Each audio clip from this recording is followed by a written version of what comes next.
Tonight, I would like to continue with the thought raised by myself through Minister Ishmael Muhammad on Monday night at FOI. The sisters didn't hear it. I want to read to you from the 9th Surah or chapter of the Holy Quran. O Prophet,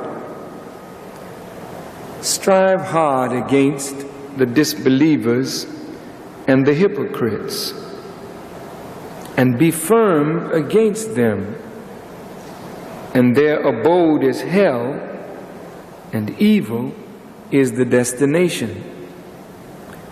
They swear by Allah that they said nothing, and certainly they did speak the word of disbelief and disbelieved after their Islam, and they purposed that which they could not attain, and they sought revenge only because Allah, as well as His Messenger, had enriched them out of His grace. So if they repent, it will be good for them, and if they turn away, Allah will chastise them with a painful chastisement in this world and the hereafter, and they shall have in the earth neither a friend nor a helper. And of them are those who made a covenant with Allah. If He give us out of His grace, we will certainly give alms and be of the righteous. But when He gave them out of His grace, they became niggardly of it, and they turned away, and they are averse. So He requited them with hypocrisy in their hearts till the day when they meet Him, because they broke their promise with Allah and because they lied.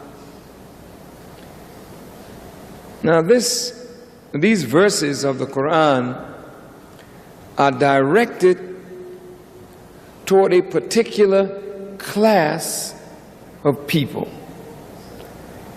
And that class of persons or people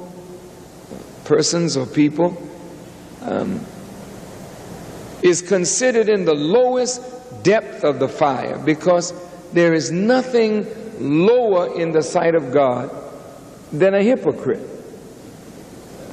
They're even lower than a devil, because a devil is a devil. But a hypocrite feigns to be of the righteous, while in his heart he's an enemy of the righteous. The sad thing about this is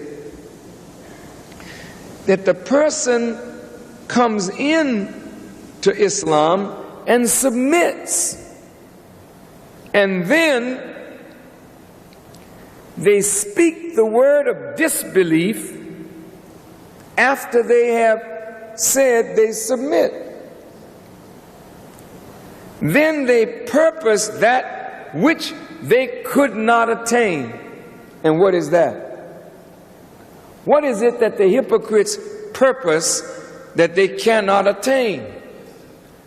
That is the destruction of Islam and the murder of the messenger. And they sought revenge. They were angry with God because He enriched them out of His grace with wisdom and a messenger from Himself. But even though they're in that condition, Allah holds out mercy. And He says, so if they repent, it will be good for them. But if they turn away, Allah will chastise them with a painful chastisement in this world and the hereafter. And there are those who are hypocrites who made a covenant with Allah. It's like a bargain. And they said, if you, Allah, will give us out of your grace, we will certainly give alms or pay the poor rate, and we will be of the righteous. But when Allah gave them out of His grace, they became niggardly of that grace, meaning they would not give in charity, they would not support the cause, even though they told Allah that if He blessed them, they would certainly be of the righteous, and they would certainly give out of what He had given them. But when He blessed them, they held their money in their pockets. They wouldn't give, they wouldn't help, they would do nothing. So Allah requited them with hypocrisy in their hearts. They weren't hypocrites, but as a result of their niggardliness, Allah requited them with hypocrisy. He paid them back by making them what they became, hypocrites, because they broke their promise with Allah and because they lied. What was the lie that they told?